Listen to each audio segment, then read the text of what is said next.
Hey everyone, today we are out here doing another ammo test for 300 Blackout using this 300 Blackout SBR that I have a build series on. Just a quick overview for those of you unaware. We have a Spikes Tactical Receiver set here with a Faxon Firearms 10.5-inch barrel, a Midwest Industries Gen 3 M-LOK rail, and then on top we have a Vortex Diamondback 4-16 scope, and that is mounted in a Midwest Industries mount. So far everything here has been working excellently, so we will continue to use that as our testing continues. Today the ammo that we are testing is from Nosler once again. This is their 125 grain ballistic tip ammo. If you guys have seen other videos I've done, I have shot this stuff before, so I know what to expect as far as accuracy and a little bit of velocity, but we're going to be testing that again today. But the big thing I'm anxious to see is how it performs in gel. Obviously that's probably going to be the first part that we test, as with our other videos, but I expect it to do pretty well just based off the bullet construction. If you go onto Nosler's website, they have a really good breakdown of the construction of these bullets and why they're designed that way. And basically what you have is you got the polymer tip, which is really what kind of is the catalyst for the expansion. Catalyst is one of those fun words to say. But you got a tapering copper jacket with a lead core, so it gives you a lot of expansion, but the base of the bullet is pretty much solid copper, so it's going to have a lot of weight retention as it goes through the target. So we'll see how that performs in gel. But yeah, without any further ado, let's just go ahead and cut to that, and then we'll do accuracy and velocity.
So we just finished shooting these blocks. I'm going to go ahead and talk about the one that I shot, which for your reference was shot from this direction and ended up right here. You might be able to see that on camera. I'm going to go ahead and cut out the bullet, or just FYI as well. The overall penetration was pretty much right at, I think, 24.5 inches. So as near as makes no difference, 25 inches for this one. Which is so far the deepest we've penetrated. That could just be because of the construction of the bullet. As you'll see here, there's a lot of weight retention, which can contribute to that depth of penetration. Or it could just be that these blocks are a little bit warmer since it's hotter today. But really they feel about, as Christian and I have confirmed with each other, they feel about as dense unscientifically as all the rest of the gel blocks that we've shot. So I'm gonna go ahead and cut this bullet out, and I'll bring you in closer before I do that just so you can see a little bit better. So the knife I'm going to be using to cut open this gel block is my Benchmade Griptilian. I believe this is the full-size one. I got it so long ago I don't remember if it's the full size or the mini, but judging by the size, I think it's the full size. Alright, so, and hopefully at this point you'll probably have seen a close-up of what this bullet looks like inside the gel block, but as you can see, there is still quite a base on that, which again is what you would expect based on the bullet construction, which we mentioned at the beginning of the video, and then again you can see on their website. But you still have a lot of base there, retaining a lot of weight, which is really contributing to that depth of penetration, which is what you want on larger game here in North America. You want to make sure that you're getting through whatever thick pelts you're dealing with, and you're getting to those important areas. And if you can see the permanent wound cavity here, it's a fairly impressive one. It's not the biggest one we've seen, but that's to be expected with how deep it penetrated. Usually you kind of sacrifice permanent wound cavity for depth, generally speaking. I'm sure there are exceptions out there. So not the biggest permanent wound cavity, The temporary wound cavity we don't know yet until we look at the slow motion footage.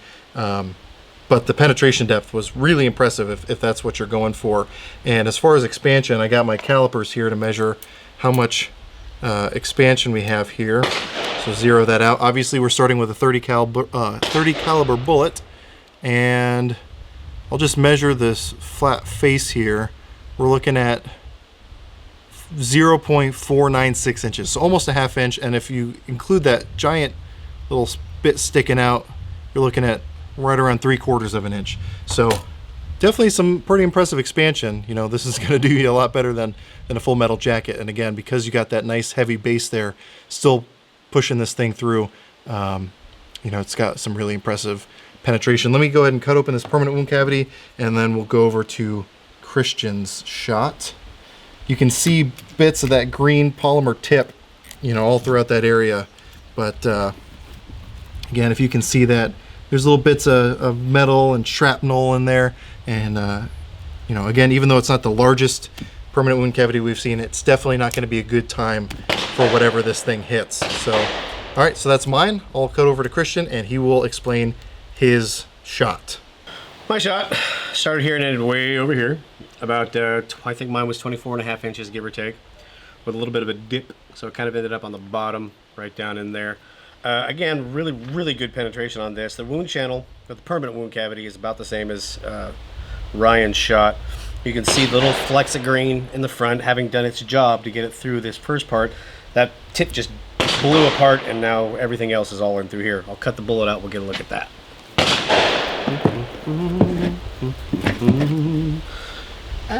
Don't cut me. Ow, ow, my God, it hurts. Get some of the brain tissue off here. And nasty. There we go. Okay. And again, you can see really good expansion, but a hell of a lot of bullet left on the end there, pushing this thing through. And there's still a good amount of weight to this thing. We'll grab Mr. Caliper here and get some readings on that. So at the flat part, we've got 0.463, which is, you know, big. And now we've taken into consideration these big old razor blades on the side of it, which I love to look at. And we're sitting out at 0.639, which is really nice. So good weight left, really good penetration, some nice little cutting edges, good wound. I like it. Shoot something with it someday. This is my Boker Squale. I can't remember the custom maker that designed this, but I love this knife. I've had this for Tom Marlowe. Tom Marlowe designed this for Boker. My favorite knife ever. I've carried that for about 4 years now, give or take. So yes, get that all nice and open. And as you can see, with every good permanent wound cavity, we've got a lot of really distressed tissue. There's that green tip all nice in there. Little pieces of bullet running all the way through it. And not being very wide, the permanent wound cavity is also really long though. So there's a lot of damage all the way through as we've shot. So we have our 300 blackout here in a vise. We have our Caldwell chronograph set up right in front of it, and then a target set up at 100 yards again, shooting the Nosler 125 grain ballistic tip. I'm going to shoot a few 5-shot groups, and then Christian's going to shoot a few 5-shot groups, and we will see what our results are. Just FYI, again, it's pretty warm today, by Oregon standards at least. It's probably in the low 70s right now. We're probably not going to let the barrel cool too much, so I guess we'll just have to see what happens. Again, because of the Caldwell Chronographs app, I'm going to go ahead and hook it up to my phone so we can record all this stuff, does all the averages and all that for me, which makes my life a lot easier. So let's see what we can do.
So now it comes time for show and tell, where we show you the groups we did. And I want to preface this by saying, obviously when it comes to accuracy, as I've said in every other video, a lot of it is dependent on the specific barrel. There's a lot of variables that can throw it off one way or the other. So this is a sample of one. If you have a different barrel, even one from the same manufacturer, you could get slightly different results. And again, like I said before, also, this is an ammo I've tested before, and these results don't perfectly match that. So just take what we show you here with a grain of salt. But that said, I think you deserve to see the groups that we actually shot, just for sake of journalistic integrity, if we can call it that. Yeah, let's call it that. So each of us shot 5-shot groups. Again, we didn't let the barrel cool too much, and it's a sweltering 70-ish degrees outside, which I know I'm going to catch a lot of flack for that, but it's Oregon, so get over it. Anyway, so the first group I shot was this one right here, looking at just under 2 inches at 1.941. My second group, this one, and I'll cover it a little bit more here in a minute when I talk about velocities. This one was the worst group so far, and also as far as velocities, it's where the largest spread was, which is pretty characteristic of this vertical stringing here at 2.688 inches. So a pretty big group, and all that vertical stringing again, I think is due to that velocity difference we had in some of those bullets.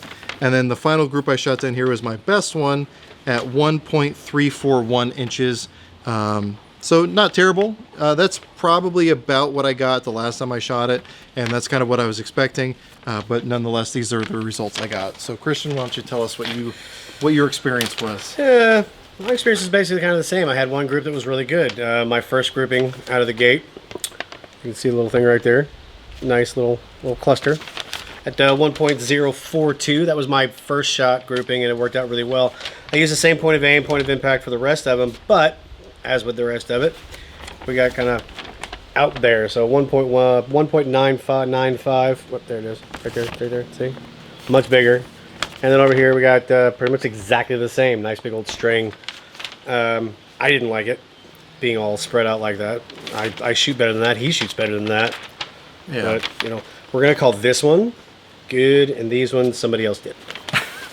Yeah, so again, each barrel is an individual, and one thing that I wanted to try to do, I had 2 different boxes of the Nosler, so I shot out of one box, he shot out of a different box. I will say that his velocities were a lot more consistent than the ones that I shot, but even then, we still did deal with a little bit of stringing. Again, from my experience, it seems to be uncharacteristic of this type of ammo, but nonetheless, this is, legitimately what we shot, so that's what you're going to see on camera. But yeah, so let me go ahead and talk about the velocities real quick. Again, the box that I shot was a lot worse, so we have a total of 30 shots that we got velocity data on, and I'll put probably between our handsome faces all the information, but we were dealing with a maximum spread of 228 feet per second, which is like about 10% spread, which is not great. And again, a lot of that was from that first box that we shot. We had velocities all the way down, well, and you'll see it here on the screen, like 1850 was one of them. So that's obviously not going to help when it comes to consistency, but other than that, the velocities were pretty close. Maybe I'll do an average of what the second box was if I can be bothered. If not, then there won't be something appearing here right now. So not the most impressive that we've seen so far. No, not at all. But again, it is what it is. I still think that the terminal ballistics of it, shooting it into the gel, was good, but we will talk about that more here in our closing thoughts. Okay, so at this point we've tested it through the gel, we've tested it through chronograph, and we tested the accuracy at 100 yards. Christian, I'm going to go ahead and let you start. What are your overall thoughts on this Nosler 125 grain ballistic test? Well, I don't like to speak ill of the dead, but the rounds we shot, I would have expected more from match grade. You put match grade on the box, I'm going to expect match grade accuracy. And from a rested position, the differences we had in the velocities on some of them, the differences in the shot groupings was way more inconsistent than I would expect from a match grade ammo. I mean, we've shot some stuff out here that wasn't even considered match grade. It was much less, in the price point, and shot a hell of a lot better. This was just, I was disappointed. I mean, if I'm going to shoot hummingbirds, I want to know I'm going to hit that hummingbird every single solitary time. Yeah. And I guess I'll be a little bit more charitable because, again, like I said, each barrel's an individual. You know, I've shot ammo out of my gun that I've seen other people shoot one whole groups with that out of my gun can't do much. So again, you have to allow for some tolerances there. But you know, again, the accuracy was a little bit underwhelming. But I will say one area that I was very happy to see was the terminal ballistics. Indeed. That impact into the gel. Because again, if I'm dealing with a ammo that I'm going to trust my life to, I want there to be some penetration. Now there is such thing, quote unquote, as over penetration, but if someone is, you know, hiding behind even like a plywood fence, I want to make sure that my round is going to go through that without deforming so much that it won't actually have any effect on the other side of that. Right. Obviously, we haven't tested this through different mediums like glass or sheet metal or anything like that. Maybe that's something we can do in the future. But I have a feeling it would do pretty well. Again, just because you have that big, heavy, massive bullet at the tail end that's really carrying that momentum through the target. So I definitely liked the ballistics of this. If you're shooting at larger game here in North America, I know on their website it says it's good for hogs and deer and antelope, I think is what it said. But given the penetration depth, I would say it might even be decent on something like elk. Now, maybe not with 300 blackout, maybe with like, you know, the actual 308, getting that more velocity there. Is probably where you would want to go at elk with something like this. And I will say, if you go on Nosler's website, they do an amazing job of breaking down the information about this ammo. They even show diagrams of the expansion based on velocities. So, you know, they say the minimum velocity that you should be looking at is like 1,800 feet per second, and then, you know, it's only going to get better from there. So keep that in mind if you're going to do hand loads. That is one of the nice things about Nosler as well. Obviously, this is their own loading of it. But if you want to use the 125 grain ballistic tip bullets, if you go on Nosler's website, they have all the load data you could ever want for it. They have like 8 different powders that they tried with different, you know, amount of grains of powder on each one, and they give you a lot of good data there, and it's all free. So again, if you want to buy the bullets and load these yourselves, and maybe hopefully get them a little bit more consistent, then they have that load data there for you, which is really great. You know, one of the things I see on forums all the time is people saying, "Hey, does anyone have any load data for this?" Nosler's pretty good at hooking us up and giving you those right directly from the source, which is really cool. So I guess, you know, to wrap things up, as far as thermal ballistics go, this is good to go. I would definitely recommend for you hand loaders, this is definitely a bullet to look to if you're doing some sort of larger game hunting, you know, deer, hogs. I think this would be good against. But yeah, unfortunately, I can't say too much about the accuracy and consistency and velocity. Again, that second box was a lot more consistent, but nonetheless, you know, you saw the results that we got, and those will, I guess, speak for themselves along with the commentary that we added. Along with me saying they suck, kind of. But anyway, so is there anything else you wanted to say? No. All right, so again, you know, we'll be continuing to do these tests as, you know, until we run out of factory loads, which will probably be never. So if you're interested in this kind of video, definitely subscribe to the channel, and you'll see these every couple of weeks probably, if not more often than that. We like to get out here as much as we can to shoot gel. It's always a lot of fun. Yes, it is. But anyway, with all that said, I hope you're able to get something out of this video, and I appreciate you watching. Lovely.